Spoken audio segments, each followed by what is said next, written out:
Jason Manford has revealed he was once arrested for an incredibly bizarre reason. The actor and comedian, 41, shared for the first time how he was cuffed and thrown in the back of a police van as an adult during a hilarious chat with fellow comic Steve Edge over the weekend. Jason, who gave a heartbreaking family health update earlier today, detailed how the incident happened outside his parents' house during a time period where the star was already one of the nation's most recognizable comedians. He looked back on the incident in great detail, with a humorous take on the ordeal, and even revealed the brazen and cheeky request one police officer had after he'd been freed. Speaking on his Absolute Radio podcast, Jason was joined by Phoenix Nights star Steve as they enjoyed a chat about irrelevant topics and shared anecdotes, including a discussion about the claim science has discovered attractive people are less likely to be arrested.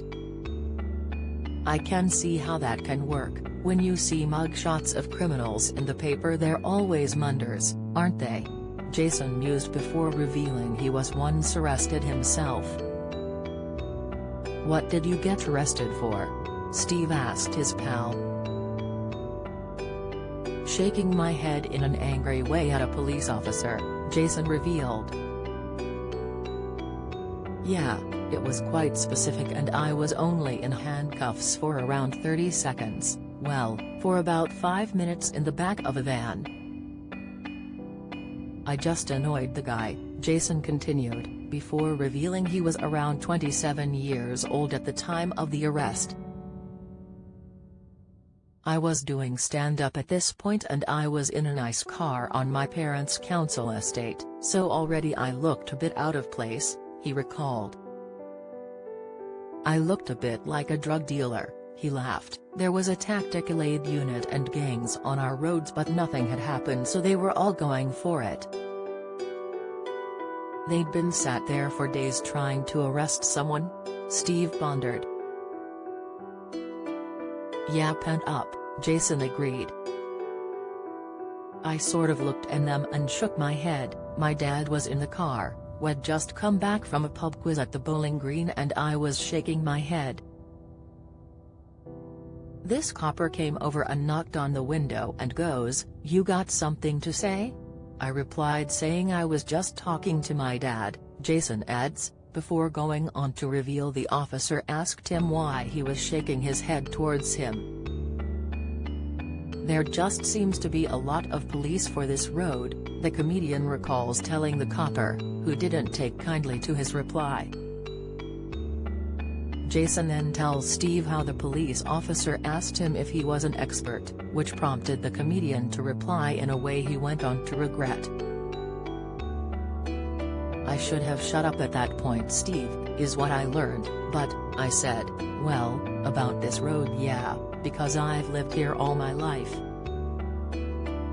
Steve joked how Jason wasn't good-looking enough to get away with being cheeky, referencing their earlier conversation, before Jason revealed how the copper asked him if he was some sort of comedian after the retort.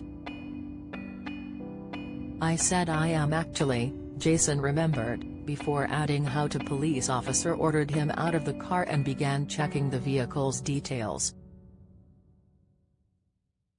"The car at the time was registered in my business, not my own name," he explained. "Well, it's not your name so I'm going to have to arrest you until I can verify who you are and that you own this car," Jason remembers the copper telling him at the time.